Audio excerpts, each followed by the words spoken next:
छत्तीसगढ़ के संस्कृति ला देखे बर सुने बर हमारे यूट्यूब चैनल लकी स्टूडियो सलोनी ला लाइक करो, सब्सक्राइब करो, शेयर करो। धन्यवाद। तो हमन ला यहाँ पे छत्तीसगढ़ के संस्कृति ला प्रदर्शित करे बर बुलाए हैं। तो एक संस्कृति हमारे गुरु घासीदास बाबा जी के भी है। तो आप जम्मो जन के बीच में एक पंथी गीत हमन प्रस्तुत करत हैं। ओकर से पहले मैं चाहूँ कि आप मन हा जयकारा लगाओ मोर साथ में।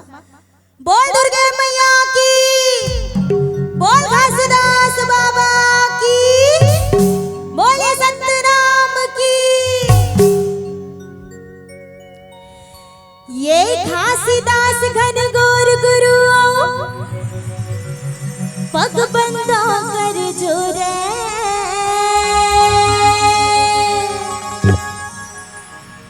औ सिद्ध आसन बैठो गुरुजी,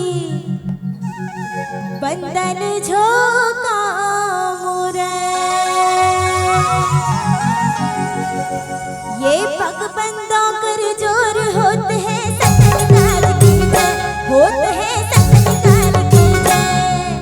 बार बार सब प्रेम से बोलो सतनाम की जय, बार बार सब प्रेम से बोलो सतनाम की जय। बोले घासीदास बाबा की। ये सन्नना नन्ना मोर नन्ना हो ललना, सन्नना नन्ना मोर नन्ना हो ललना।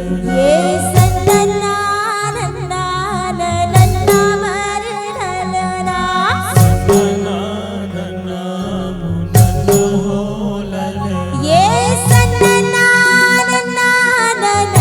हो ललना।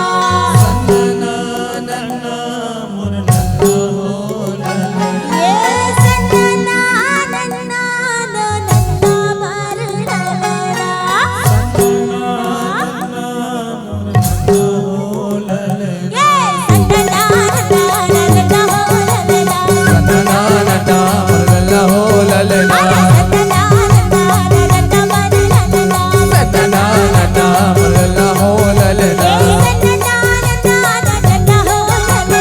सन्नना नन्ना मोर नन्ना हो ललना।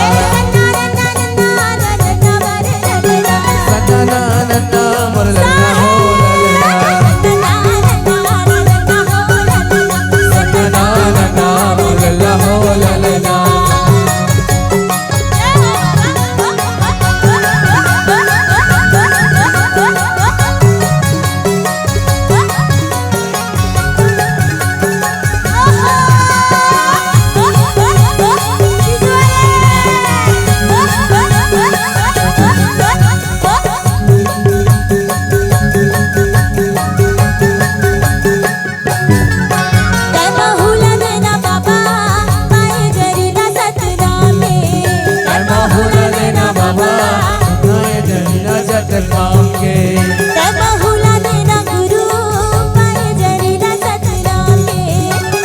होला देना गुरु तनाए जब नजर खाओगे।